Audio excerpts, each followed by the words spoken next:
ಜಯಂತಿ ಜೊತೆಗೆ ದರ್ಶನ್ ಸರ್ ಕೂಡ ಬಿಡುಗಡೆ ಅಂದರೆ ಬೇಲ್ ಸಿಕ್ಕಿದೆ. ಏನನ್ಸುತ್ತೆ ಸರ್, ಒಬ್ಬ ಸ್ನೇಹಿತ ಆಗಿ ಮತ್ತು ಡೈರೆಕ್ಟರ್ ಆಗಿ ಕೆಲಸ ಕೂಡ ಜೊತೆಲಿ ಮಾಡಿದೆ, ಹೇಗೆ ಅನಿಸ್ತಿದೆ ಸರ್? ಭಾಳ ಖುಷಿ ಇದೆ ನಮಗೆ. ತುಂಬ ಒಂದೊಳ್ಳೆ ಪಾಸಿಟಿವ್ ನೋಟ್ ಇವತ್ತು. ಹನುಮ ಜಯಂತಿ ಅಂದರೆ ಹನುಮಂತ ನಮ್ಮದವ್ರು, ಆಂಜನೇಯ ನಮ್ಮದವ್ರು ಯಾರನ್ನೂ ಕೈ ಬಿಡಲ್ಲ ಅಂತ ಹೇಳ್ತಾರಲ್ಲ, ಹಾಗೆ ಇವತ್ತಿನ ದಿನವೇ ಅದೊಂದು ಅದ್ಭುತವಾದಂಥ ಸುದ್ದಿ ನಮಗೆ.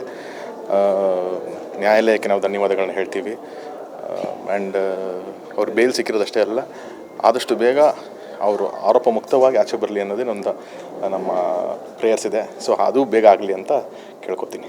ಇನ್ನು ಸರ್ ಆರೋಗ್ಯದಲ್ಲಿ ಇನ್ನೂ ಚೇತರಿಸ್ಕೊಂಡಿಲ್ಲ, ಅದ್ರ ಬಗ್ಗೆ ಕೂಡ ಶಸ್ತ್ರಚಿಕಿತ್ಸೆನ ಅಥವಾ ಅದೇ ನಮ್ಮ ಮೇನ್ ಕನ್ಸರ್ನ್ ಅದಿದೆ.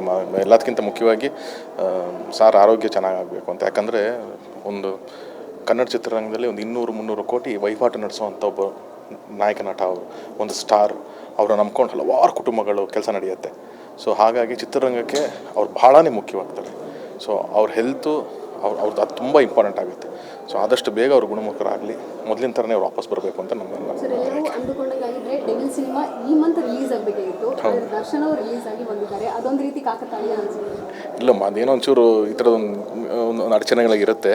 ಬಟ್ ಖಂಡಿತವಾಗ್ಲೂ ಅದೊಂದು ಅದ್ಭುತವಾದ ಚಿತ್ರ ಬೇಗ ಬಂದೇ ಬರುತ್ತೆ. ದರ್ಶನ್ ಫ್ಯಾನ್ಸ್ ಅವರ ಮನೆ ಮುಂದೆ ಎಲ್ಲ ಸಂಭ್ರಮ ಮಾಡ್ತಿದ್ದಾರೆ, ಜೊತೆಗೆ ಫೋಟೋ ಹಿಡ್ಕೊಂಡು ದೇವ್ರಿಗೆ ಯಾವ ರೀತಿ ಪೂಜೆ ಮಾಡ್ತಾರೆ ಅದೇ ರೀತಿ ಮಾಡ್ತಿರುವಂಥದ್ದು. ಬೇರೆ ಕಡೆ ಎಲ್ಲ ಸಹ ಅದೇ ರೀತಿ ಸಂಭ್ರಮ ಮನೆ ಮಾಡಿದೆ. ಏನು ಹೇಳಿ? ಸೊ ಖುಷಿ ಅಲ್ಲಪ್ಪ, ಎಲ್ಲರಿಗೂ ಅದೊಂದು ಖುಷಿ ಇದೆ. ಆ್ಯಂಡ್ ನಾನು ಹಿಂದೆ ನೋಡಿದ್ದೀನಿ, ಇವಾಗಲೂ ಅದು ಹೇಳ್ತೀನಿ. ಅದು ದರ್ಶನ್ ಸರ್ ಪುಣ್ಯನ ಆ ಥರದ ಒಂದು ಅಭಿಮಾನಿ ಬಳಗ ಪಡೆದಿರೋದಕ್ಕೆ, ಅಥವಾ ಅಭಿಮಾನಿಗಳ ಪುಣ್ಯನ ಈ ಥರದೊಂದು ನಟನ ಪಡೆದಿರೋದಕ್ಕೆ, ಅವರಿಬ್ಬರದ್ದು ಒಂದು ಸಂಬಂಧನ ಅಷ್ಟು ಸ್ಟ್ರಾಂಗ್ ಆಗಿದೆ ಅಮ್ಮ. ಸೊ ಅವ್ರು ಇವಾಗಲ್ಲ, ಯಾವತ್ತೂ ದರ್ಶನ್ ಸರ್ ಜೊತೆ ಟ್ರಾವೆಲ್ ಮಾಡಿದ್ದಾರೆ. ಅವ್ರ ಅಭಿಮಾನಿಗಳು ಅಷ್ಟೇ ಪ್ರೀತಿ ತೋರಿಸಿದ್ದಾರೆ, ಒಂದು ಸ್ಟ್ರೆಂತ್ ಅವ್ರಿಗೆ ಅವರು. ಸೊ ಖಂಡಿತವಾಗ್ಲೂ ಅವ್ರ ಖುಷಿ ಇವತ್ತು ಬರ್ತಾ ಇರೋದ್ರಲ್ಲಿ ಏನದು ಆಶ್ಚರ್ಯ ಇಲ್ಲ.